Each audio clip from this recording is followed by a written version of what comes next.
Robert Redford, l'une des figures les plus emblématiques d'Hollywood, a vécu une vie marquée par la gloire, le génie artistique et de profondes pertes personnelles.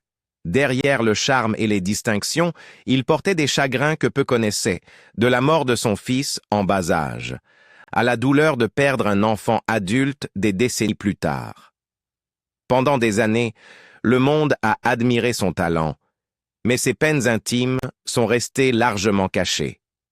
Aujourd'hui, après sa disparition, ses proches prennent enfin la parole, révélant l'amour, les luttes et la résilience qui ont façonné l'homme derrière la légende. Voici l'histoire de Robert Redford, une vie faite à la fois de triomphe et de tragédie. Premier combat et formation d'une légende. Robert Redford, un nom devenu synonyme de légende hollywoodienne, a mené une vie faite à la fois d'extraordinaires réussites et de profonds chagrins personnels. Dès sa naissance, le 18 août 1936 à Santa Monica, en Californie, il était clair que la vie exigerait de lui une grande résilience. Fils d'un comptable et d'une mère originaire d'Austin, au Texas, Redford a grandi pendant la Grande Dépression dans une famille qui peinait à joindre les deux bouts. Son enfance fut loin d'être facile. La famille déménageait entre Santa Monica et Van Nuys, son père travaillant de longues heures, tandis que sa mère luttait contre des problèmes de santé. Le jeune Robert trouvait souvent refuge chez son grand-père à Austin, où il découvrit un profond amour pour la nature, un lien qui marquera plus tard sa vie et son engagement écologique. Le destin frappa tôt. À l'âge de 11 ans, il contracta la poliomyélite, ce qui le laissa incapable de marcher pendant plusieurs semaines. C'était avant les vaccins, et la peur de la maladie planait constamment. 2 ans plus tard, un voyage au parc national de Yosemite provoqua un déclic. Devant l'immensité de la vallée, Redford ressentit un éveil intérieur, le désir non seulement d'observer le monde, mais de s'y plonger totalement. Ces expériences formatrices façonnèrent sa vénération ultérieure pour la nature et l'environnement. Mais en parallèle, l'adolescence lui apporta son lot de douleurs et de rébellions.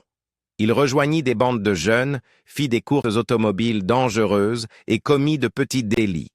Ces années de tourmente furent aggravées par la mort soudaine de sa mère, à l'âge de 18 ans, des suites d'une septicémie. Ce choc le laissa dévasté et sans repère, menant à son exclusion de l'université. Même au cœur du chaos, les penchants artistiques de Redford ne faiblirent pas.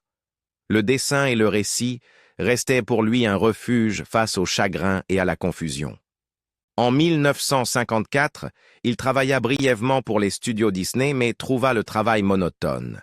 En 1955, il partit pour l'Europe et vécut comme un artiste affamé à Paris et à Florence, dessinant des portraits et esquissant en échange de repas, rencontrant des inconnus qui lui offrirent des conseils et un réconfort qu'il n'oublierait jamais. De retour aux États-Unis en 1957, il s'inscrivit à l'Institut Pratt pour étudier la peinture, mais les critiques sévères et le deuil non résolu le poussèrent vers l'alcool et le désespoir. En 1958, à peine âgé de 22 ans, il épousa secrètement à Las Vegas Lola Van Wagenen. 19 ans, avec seulement $300 en poche, entamant une vie bientôt marquée par un chagrin inimaginable. Leur premier fils, Scott, né en septembre 1959, mourut à seulement 2 mois et demi du syndrome de mort subite du nourrisson, laissant à Redford des blessures qui ne guérirent jamais vraiment et l'obligeant à affronter le deuil et la culpabilité à un âge où la plupart des jeunes hommes commencent à peine leur vie. Les débuts difficiles et la percée à Hollywood. À la fin des années 1950 et au début des années 1960, Robert Redford avait quitté sa vie d'artiste errant en Europe et était déterminé à s'imposer dans le monde du théâtre et du cinéma. Pourtant, la route fut tout sauf facile. Il saisissait chaque occasion, des petites apparitions à la télévision jusqu'au rôle à Broadway, conscient que chaque interprétation était une chance de faire ses preuves. En 1959, Il monta sur scène à Broadway dans Tall Story, une production modeste qui perdit de l'argent mais lui offrit une expérience précieuse et une visibilité nouvelle. Parallèlement, il enchaîna les rôles mineurs à la télévision, apparaissant dans des séries comme Perry Mason, Rescue 8 et Naked City. Il interpréta des personnages complexes, jeunes hommes mentalement troublés ou beaux-fils en détresse, utilisant chaque rôle comme un tremplin pour perfectionner son art. Malgré la croissance de sa filmographie, Redford faisait face au scepticisme. Dans les écoles d'art dramatique et sur les plateaux, sa beauté éclatante éclipsait souvent son talent, lui faisant douter qu'on le prenne un jour au sérieux. Chaque rejet, chaque remarque sur son apparence ajoutait du poids à un homme déjà marqué par de profondes blessures, la mort de son premier fils Scott et le deuil persistant de sa mère. Son premier long-métrage, War Hunt, 1962, devait être un tremplin, mais faillit anéantir sa carrière. Ce film de guerre à petit budget sur la Corée rapporta moins de 100 000 $ et disparut rapidement des salles. Pourtant, c'est sur ce tournage qu'il rencontra Sydney Pollack, une rencontre décisive qui allait façonner certains des films les plus emblématiques d'Hollywood. Pollack dirigea plus tard Redford dans The Way We Were, Nos plus belles années, et Out of Africa, construisant avec lui une collaboration fondée sur le respect mutuel et une vision artistique commune. Au milieu des années 1960, Redford choisit des rôles audacieux, témoignant de son goût pour le risque. Dans Inside Daisy Clover, il incarna Wade Lewis, un personnage dont la sexualité fut subtilement modifiée pour correspondre aux sensibilités de l'époque. Hollywood se montra frileux, mais la finesse de son jeu attira l'attention des critiques, lui valant un Golden Globe. En 1969, tout changea avec Butch Cassidy and the Sundance Kid. Redford se battit pour obtenir une place égale à celle de Paul Newman, un geste audacieux qui marqua sa transformation d'acteur en difficulté en véritable star. Le film rapporta 12,3 millions de $ et consacra Redford comme un acteur respecté autant par la critique que par le grand public.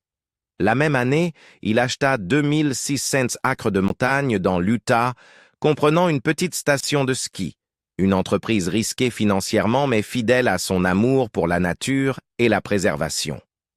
Tandis que critiques et investisseurs redoutaient l'échec, Redford persista, décidé à protéger la terre plutôt qu'à l'exploiter, jetant les bases de ce qui deviendrait plus tard la station et le festival du film de Sundance, Mariage, famille et chagrin. En 1958, à seulement 22 ans, Robert Redford épousa en secret à Las Vegas Lola Van Wagenen, 19 ans, une union née de l'amour, mais marquée par l'incertitude et la précarité financière. Il ne possédait que 300 $ et Lola dut abandonner ses études à Stanford pour le rejoindre à New York. Leurs premières années furent rythmées par la lutte et la détermination. Redford enchaînait les petits boulots. Pompiste, livreur de lait, charpentier, tout en étudiant l'art dramatique à l'American Academy of Dramatic Arts, essayant de bâtir une vie avec Lola dans un petit appartement new-yorkais. Le monde du théâtre n'offrait aucune garantie, et il faisait face au scepticisme général. Étudiants et professeurs le considéraient comme un simple beau gosse, sans voir la profondeur de son talent ni sa ténacité. Pourtant, malgré tout, Redford resta fidèle à sa vocation et à sa famille. La plus grande joie du couple se transforma bientôt en une tragédie inimaginable. Le 1er septembre 1959, leur premier enfant, Scott Anthony Redford, vint au monde. Mais à seulement 2 mois et demi, le petit garçon mourut subitement du syndrome de mort subite du nourrisson. Robert n'avait que 21 ans, Lola 20. Le chagrin fut brut, insupportable, impossible à comprendre. Les 2 parents se blâmèrent mutuellement, hantés par des questions sans réponse. Des années plus tard, Redford confia que cette perte avait laissé une cicatrice qui ne guérit jamais vraiment, influençant sa façon d'aimer, de souffrir et de se sentir responsable toute sa vie durant. Malgré ce coup du sort, Robert et Lola persévérèrent.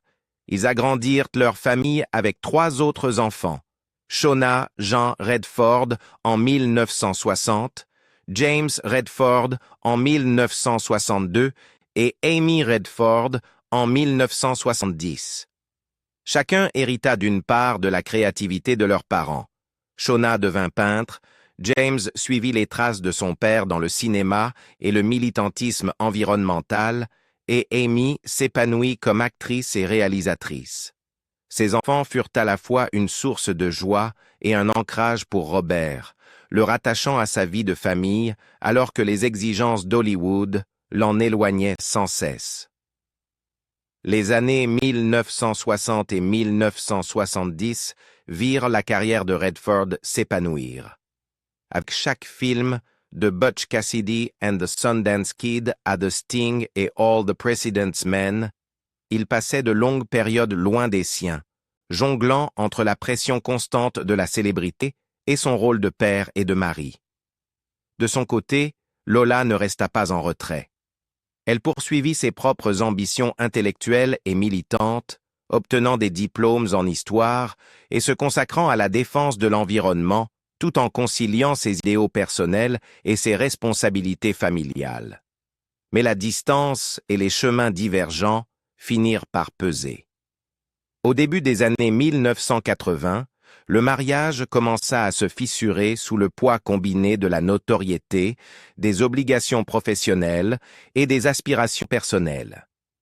Redford se consacrait non seulement au jeu, mais aussi à la réalisation, avec notamment Ordinary People en 1980, son premier film en tant que réalisateur, couronné d'un Oscar et inspiré par ses propres expériences de deuil.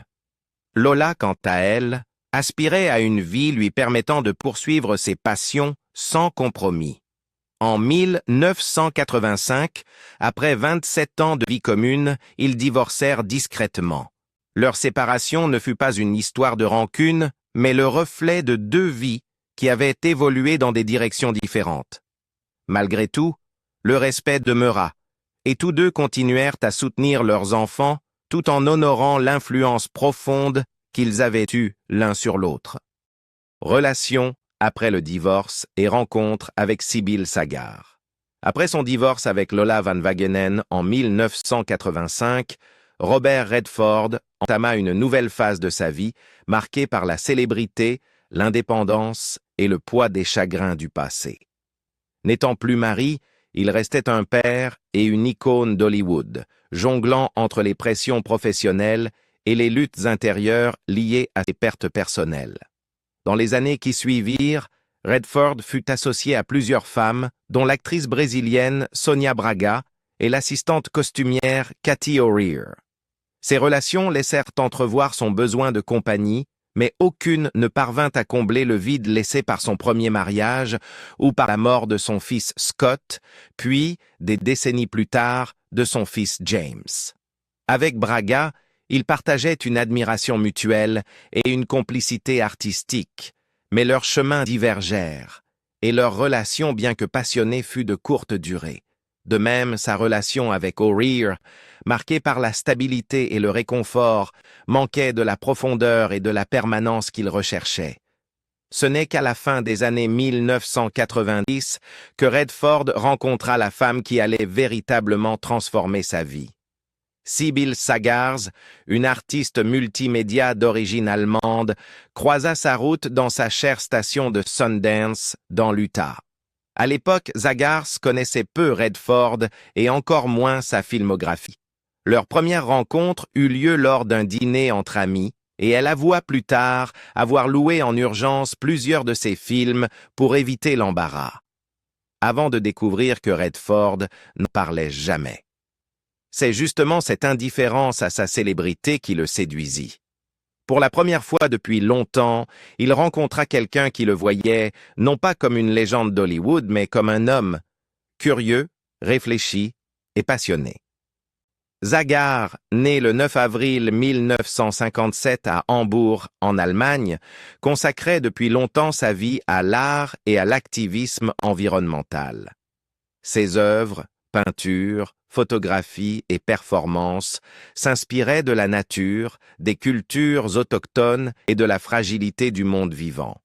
Elle utilisait son art pour sensibiliser aux menaces pesant sur les écosystèmes et les espèces en danger.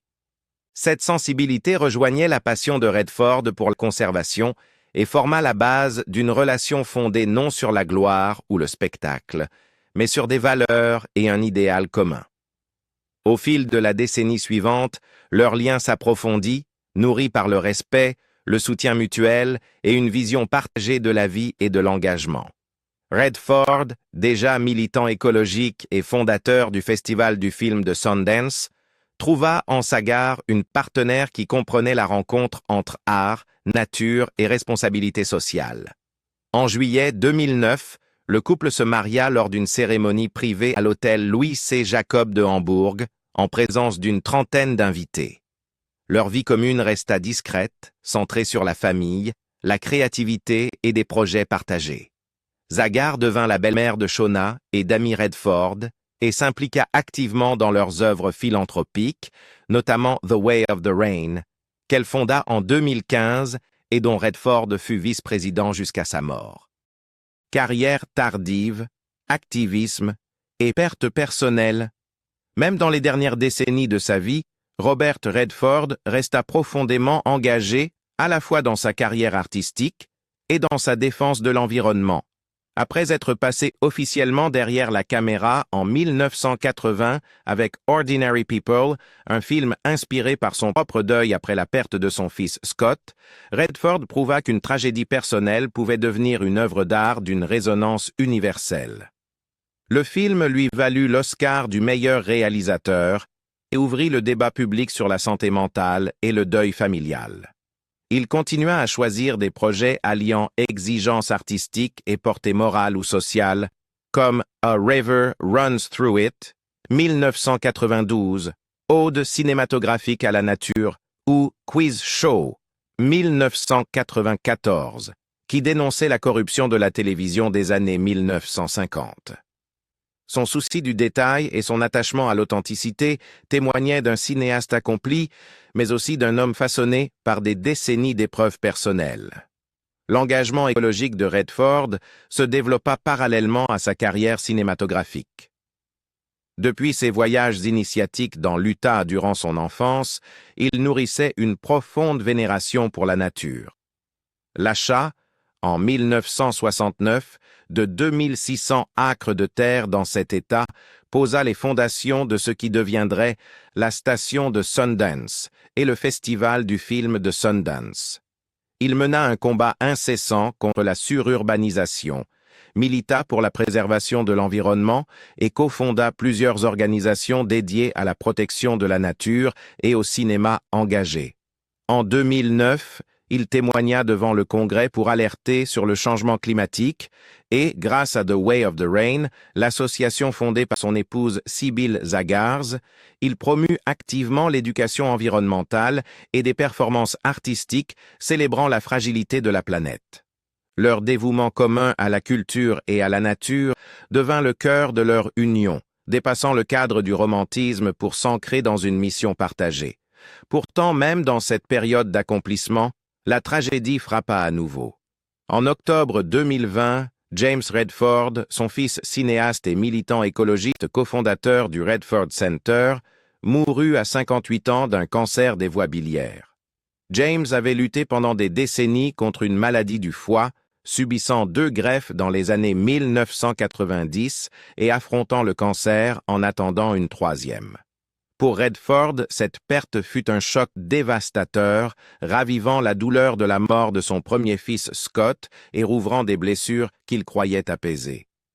Sibylle l'accompagna avec douceur et constance à travers cette épreuve, lui offrant un soutien silencieux et une stabilité émotionnelle, prouvant qu'elle était à la fois sa compagne et son pilier dans les heures les plus sombres. Même à la fin de la soixantaine et au-delà, Redford continua à se dépasser physiquement et artistiquement. Il réalisa ses propres cascades dans All Is Lost à 77 ans, endurant des conditions extrêmes et des lésions auditives permanentes. À 81 ans, il retrouva Jane Fonda dans Our Souls at Night, capturant avec pudeur la tendresse et la complicité de deux âmes vieillissantes. Sa retraite annoncée en 2018 semblait définitive, mais il fit des apparitions inattendues dans Avengers, Endgame 2019 et dans la série Dark Winds d'AMC en 2025, illustrant son engagement constant envers l'art, la narration et la collaboration. Tout au long de ces années, Redford sut concilier célébrité et discrétion, militantisme et vie de famille, chagrin intime et triomphe professionnel, tissant une existence remarquable autant par sa résilience que par ses accomplissements. Mort, héritage et mémoire. Le témoignage de Sybil Zaggars. Le 16 septembre 2025, Robert Redford s'est éteint péniblement dans sa maison de Sundance, dans l'Utah, à l'âge de 89 ans, entouré des montagnes qu'il aimait et de la famille qu'il chérissait. Sa mort marqua la fin d'une époque, celle d'une vie ayant traversé les extrêmes de la célébrité hollywoodienne, des tragédies personnelles et des triomphes artistiques.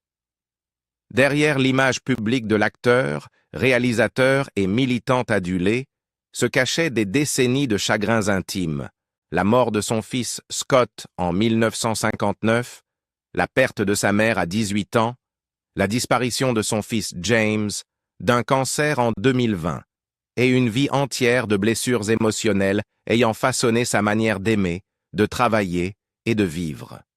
La disparition de Redford constitua un tournant à la fois personnel et culturel, invitant à la réflexion sur un homme dont l'influence dépassait largement le cinéma, touchant l'écologie, la culture et tous ceux qui l'avaient connu de près. Dans les jours qui suivirent sa mort, son épouse, Sybil Zaggars, prit enfin la parole pour évoquer la profondeur de leur lien. Le couple s'était rencontré à la fin des années 1990 dans la station de Sundance, où elle était venue en simple visiteuse, ignorant presque tout de sa renommée. Elle se rappela leur premier dîner, marqué par sa méconnaissance de sa carrière, qui permit une connexion authentique fondée sur l'égalité plutôt que sur la célébrité. Redford décrivit plus tard cette rencontre comme un merveilleux commencement, une relation née d'une compréhension humaine mutuelle, loin des artifices du succès. Leur mariage, célébré en 2009 à Hambourg, en Allemagne, fut intime et fidèle à la vie qu'ils avaient construite. Une existence consacrée à l'art, à l'activisme écologique et à des valeurs partagées. Zaggars devint la belle-mère de Shona et Amy Redford et collabora avec son mari sur The Way of the Rain, une organisation dédiée à l'éducation environnementale à travers l'art. Sybil expliqua que l'engagement inébranlable de Redford envers sa famille et la planète allait de pair avec sa résilience face au chagrin. Elle parla avec franchise des années de douleur qu'il avait portées en silence, de la perte de Scott à la mort de James, et de la manière dont ces drames avaient influencé ses films, son mentorat et ses actions philanthropiques.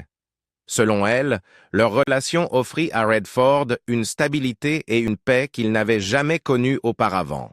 Leur amour reposait sur le respect, la bienveillance et un but commun, une union ayant duré près de 30 ans, marquée par la réussite comme par la souffrance. La succession de Redford, estimée à environ 200 millions de dollars, comprend d'importantes propriétés dans l'Utah, en Californie et à New York, ainsi que les droits liés à son héritage de Sundance. Après sa mort, des rapports évoquèrent des différends juridiques concernant les biens de Sundance, soulignant la complexité de son empire professionnel. Pourtant, Zaggars insista peu sur ces aspects matériels. Ses paroles mirent l'accent sur l'homme qu'elle avait aimé, sur la vie qu'ils avaient partagée et sur l'empreinte qu'il laissait derrière lui. Elle rappela que le véritable héritage de Redford résidait dans les films qu'il avait réalisés, les histoires qu'il avait racontées, les causes qu'il avait défendues et la famille qu'il avait chérie, elle-même, ses enfants et ses petits-enfants compris. À travers ces mots, un portrait de Robert Redford se dessina. Non pas seulement une icône d'Hollywood, mais un être profondément humain, vulnérable, passionné et marqué par l'amour autant que par la perte. Grâce au témoignage de Sibylle, le public put entrevoir l'homme derrière la légende, un créateur resté jusqu'à la fin, fidèle à ses idéaux de compassion, d'art et de justice. Son récit mit en lumière la force tranquille de leur union et la manière dont leurs valeurs communes avaient façonné les dernières décennies de sa vie.